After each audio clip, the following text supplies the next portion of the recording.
Hello everyone, and thank you so much again for tuning in back in my channel. Today I will be going over how I do my facials. I don't do these very often because they just take so long. However, these are the steps that I take, and I usually start off by scrubbing my face. Currently I am using the Elegance Aloe Vera face scrub. It smells really good. So if you guys want to give that a try, I'll go ahead and put a link in the description below so that you guys can go ahead and get some for yourself. So then you just want to make sure that you just get all the areas in your face very well. You kind of want to stay away from the eye area, so just focus on the cheeks, forehead, around your nose and chin area. Now you want to keep doing this for a few minutes because the whole point is to use the little beads that the scrub has to remove any dead skin on your face. So you want to make sure that you do a very good job at getting every spot on your face. And then make sure to use upwards circular motions, and that will usually work best. Okay, and on to the next step. You just wash it off after like about 3 minutes or so. You could just leave it on your face without actually scrubbing, and then you could just leave it on there for a few minutes, and then you can just go ahead and wash it off.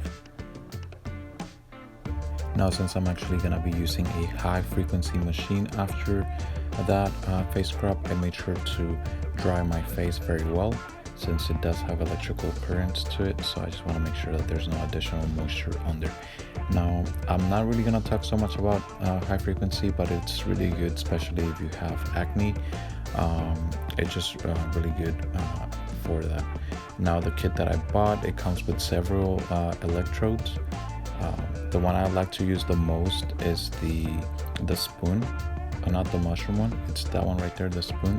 I think it's perfect to get like in the hard to reach areas, and then I can just use the tip if I want to do like a little sparking on a particular section.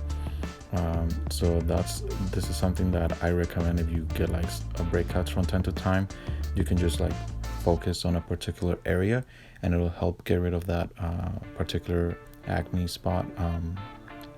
It'll just get rid of it a lot faster than if you were to just not do anything for it, since it does have antimicrobial properties to it. And just be careful with it, because if you don't use it properly, you can't kind of shock yourself. It won't really hurt you, but you could just get shocked a little, like I did in the video. Now I typically like to just go ahead and use it all over my face, just to make sure that I get every area, because my breakouts, although they do typically focus on the chin area, sometimes I do get them higher up above the temple area and on my forehead as well. So I just do it everywhere, just to make sure, hopefully prevent anything from developing in the future. And overall, it's just good for your skin, helps promote, I believe it helps just promote nice, healthier looking skin. So I will go ahead and post a link to a video that talks more about this, that I actually saw before I purchased it. And just from my experience, it's just used at salons or spas to help prevent acne or treat acne. So overall, just like a really good tool to have at home, especially if you do suffer from acne quite often. That's a good tool to have. And it's actually quite cheap. You can get some for at-home use. I'll probably try and find a link to something on Amazon or something like that, so that you guys can go ahead and look into that. Now, for step number 3, I'm actually going to be using the Elegance Black Peel-Off Mask. I noticed one time I tried using the high frequency, and then I went ahead and did a mask, and I just noticed better results after that.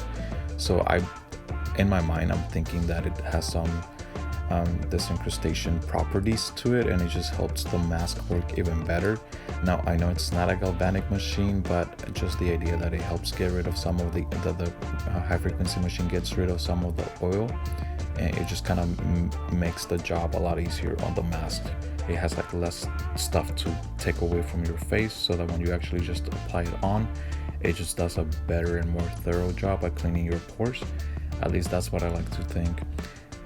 So now I just finished applying it all over my face. Make sure not to get it on your hairline, so that it just makes it not painful to take off. So excuse my faces in the video. I like to just start off from the bottom, peeling it off completely.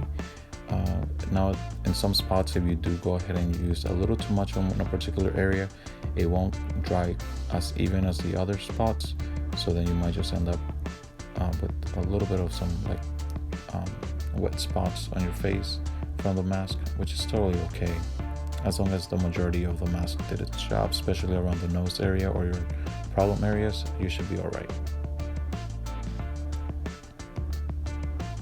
Now this would be great if you could do it like once a week. However, I don't always have the time or the willpower to go ahead and do it once a week, so sometimes I just do like one of these things a week just to help my skin out. And this time the mask worked really good, especially after I have just used the high frequency machine. So then I just go ahead and wash my face and use a towel to remove any of the remaining mask, and I continue on to step number 4. And before I had tried the peel off mask, this was my go-to mask, and I still really like it. If you suffer from oily skin, you can go ahead and use this mask and it will go ahead and take out a lot of that oil from inside your pores. It's great at doing that. It's also really good at helping heal any current acne spots that you might have, so it's really good at that.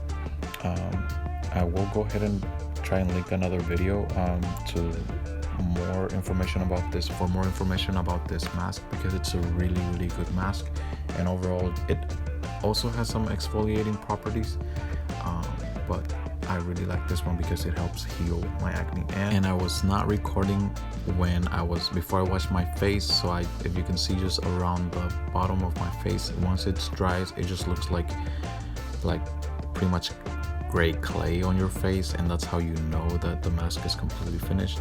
I have actually accidentally slept with it overnight, and I noticed that it just did an even better job at removing the oil from my pores. Like you could actually see the little like oily spots on the mask from all the pores. Now I don't really recommend that, but if you were to go ahead and leave it on for like 30 minutes or so, it would do an even better job at removing the oils. And kind of ironic, now that I removed the oils from my face or in pores, I'm gonna go ahead and put oil back in it. But you just gotta make sure that after you do any type of mask that you actually go ahead and moisturize your face.